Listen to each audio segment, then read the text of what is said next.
If you're just tuning in, this is Reset. I'm Sasha-Ann Simons, and that is Common, the Chicago-born rapper, activist, actor, and best-selling author is here with us in studio promoting his brand new book called And Then We Rise, A Guide to Loving and Taking Care of Self, which is out now wherever books are sold. From listening to you talk over the years, following your career, after reading this new book, I would say that you are part of that majority of Black and brown people who kind of took our time when it comes to seeking therapy. Yes. Right? You write about this in the book. What was the moment? Do you remember what initially pushed you to say, I need to get me a therapist? Well, I was going through like one of the most difficult breakups I had in life, relationship breakups. Mm-hmm. And I was really trying to figure out what else was out there for me, like musically or creatively. And I just was going through, acting classes and doing things that were helpful. And at one point, ironically enough, I was looking to buy some property, and the person I was buying property from, the realtor, she was also a therapist, a licensed therapist. Wow, okay. And so while we were looking at these places, I would talk to her about what was going on in my life, and she would just, listen and give me great responses. And she was like, we should have a session at some point because I hear where you are. Mm-hmm. And I decided to do it, and I felt the change, a shift in me. And was it immediate? Yes. It was like I knew I crossed the threshold because I was talking to someone. Because during this same time, which was a dark time for me, I was talking to my aunt, and she was giving me a lot of good advice. And my cousin, God bless his soul, he was, there for me. A family was there for me. Mm-hmm. And friends were telling me. But it was that conversation with that therapist that I crossed the threshold. And I was like, oh, I'm understanding what I'm doing to myself right now.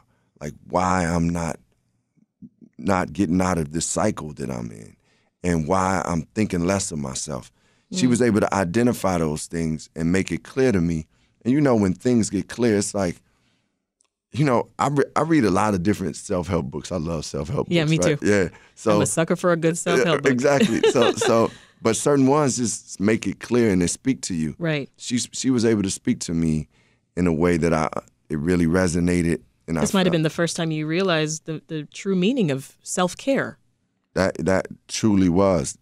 There was the time I first realized the true meaning of self-care and self-love, because I had the love where it was like, yo, I'm dope and check me out now, man. Hey, you like this? Like that kind of love, like where it's like you kind of searching for love. And I was receiving love from my mother and loved ones, but it still was like a search for approval and almost also willing to dim my light around other people type of thing. And that moment in that area, 2003, and being with that therapist, she like helped me on my quest. And that was the breakthrough for me, being like, let me truly love myself. Like, what does that really mean? I love that. Like, and how can I do that in relationships with my mother, with relationships with my friends, when I'm in. You've talked about setting boundaries, uncomfortable boundaries. Yes, that is with your parents. With parents, I mean, it's important, and I respect even when my daughter sets boundaries with me, because it's like. What does that feel like, getting it back as a dad? First of all, my whole male ego I got to work on too. But then it's like, her setting boundaries and being like, yo, this is the time and space I need. Yeah. I actually understand it, because I really needed to know. Like I'm a person that appreciates my solitude, being able to be alone when I need it. And now I know how to say it, or say, hey, Mom, like, I understand you love me and you care for me and you're doing this and saying this because you care, but this is what I want to do for myself. Yeah. And whether it ends up being the worst decision I made or the best, let me make it for myself, because it's part of my journey. Yeah. So I love that. Yeah. I started to learn those things. And, these are things that you evolve with, you grow and practice, start practicing. It's like, just because you say I'm going to set boundaries don't mean you do it all the time.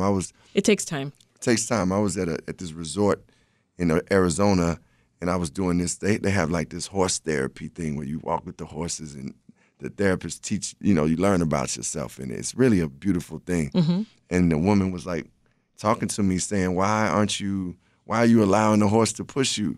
And I was like, well, I was just trying to get it to do what we said we wanted the horse to do. And she was like, but you don't want to be pushed, do you? And I was like, no, I don't. And she was like, this is an example of what you allow yourself to do in life. Sometimes you let people push you. And I was like, wow. Yeah. It was kind of, it had some depth. Yeah, some depth. And that wasn't long ago. So my point is, it's work. It's a practice that you just have to continue to do and work on.